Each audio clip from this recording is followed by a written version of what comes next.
Donc nous avons vu le cas de l'effet inductif, effet plus I et effet moins I.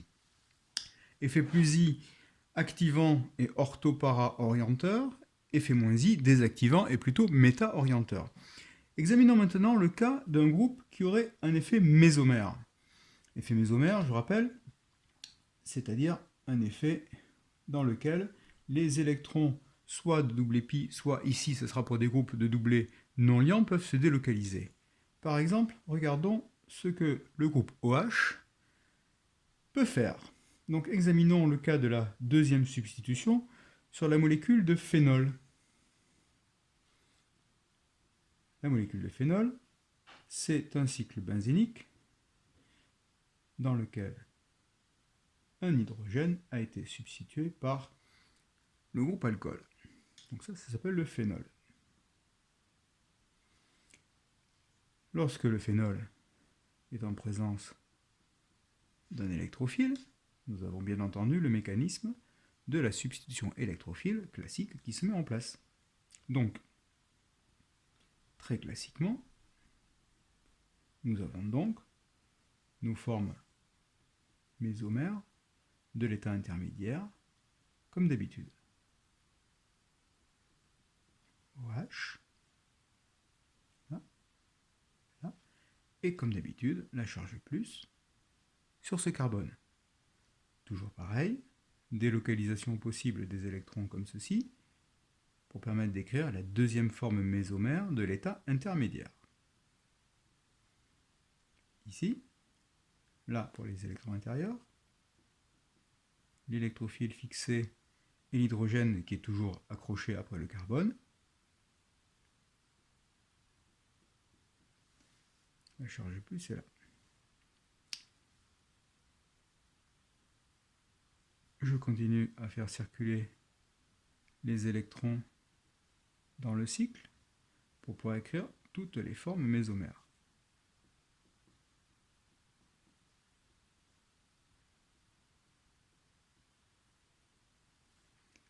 Dans cette dernière forme, le carbone déficitaire, celui qui n'a que 3 liaisons, est celui qui est juste à côté de l'oxygène. Si on regarde exclusivement l'effet moins I, cette forme-là est déstabilisée parce que vous savez que l'oxygène possède une électronégativité très forte qui attire à lui les électrons de la liaison covalente. Donc, l'effet moins I est désactivant. Oui, mais l'hydrogène possède des doublets non liants. Le carbone ici est trivalent, il n'a que 3 liaisons covalentes. Il a donc la place pour accueillir un 4e doublet. Et donc voici ce qui peut se passer. Un doublet d'électrons non liants de l'oxygène peut venir s'intercaler entre l'oxygène et le carbone pour créer un doublet pi. Dans ce cas, nous avons une 4e forme mésomère possible qui correspondrait à la répartition des électrons comme cela. Cela n'a pas changé, cela n'a pas changé, mais ici, double liaison OH, avec maintenant un seul doublet non liant, et c'est l'oxygène qui porte la charge positive. L'anomalie particulière que représente le déficit électronique, au lieu d'être, comme sur toutes les autres formes, réparti sur 3 atomes de carbone, il est maintenant réparti sur 4 atomes. Et cette stabilisation due à une répartition du déficit électronique sur 4 atomes, donc ça, c'est ce qu'on appelle ici un effet plus M, effet mésomère donneur d'électrons, comme ceci, eh bien cette stabilisation est beaucoup plus importante que l'effet négatif dû à l'effet moins I. Donc, lorsque le phénol subit une deuxième substitution et que le deuxième substituant se fixe en ortho, eh bien nous avons donc globalement quelque chose qui est plus favorable que sur le benzène s'il n'y avait pas le OH. Donc en fait, cet effet étant plus fort, le groupe OH va donc être activant. Regardons ce qui se passe si jamais le groupe E, le deuxième substituant, se fixe en méta.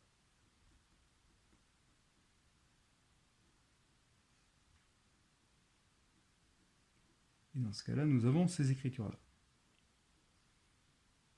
Le E est ici, avec le H qui était déjà là, bien entendu. Le OH est toujours là-haut. Les électrons sont comme ceci, comme cela. Et la charge plus est là. Là, le carbone est tétravalent, il ne peut pas accueillir, je vais les dessiner, il ne peut pas accueillir l'arrivée d'une cinquième liaison. Par contre, celle-ci peut se délocaliser ici. Très classiquement.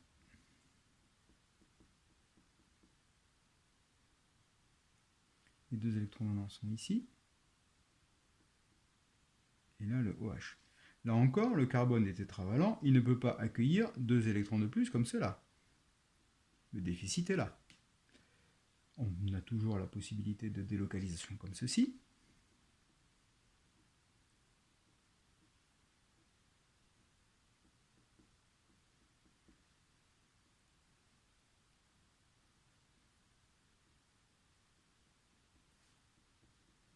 Et là encore, le carbone est toujours tétravalent, il a toujours ses 4 liaisons, il n'a pas la possibilité d'en accueillir une cinquième.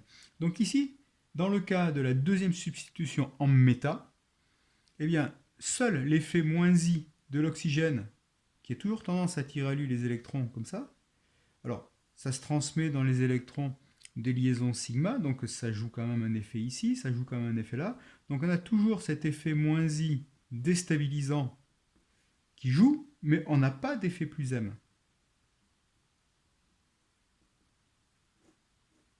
Pas d'effet plus M. Donc, vous voyez que là, on a globalement un effet global.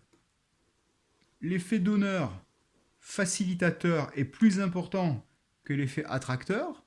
Donc là, on a plutôt quelque chose qui active la deuxième substitution, qui la favorise. Là, on a carrément quelque chose qui la défavorise. Donc entre les deux, il est bien évident que le groupe OH va favoriser l'arrivée du deuxième substituant en ortho. Et je vous laisse écrire en guise d'exercice les différentes formes qui montrent que le groupe OH favorise aussi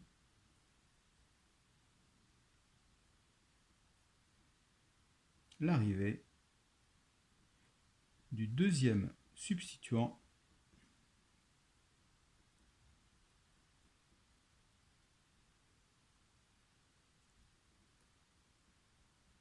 en para.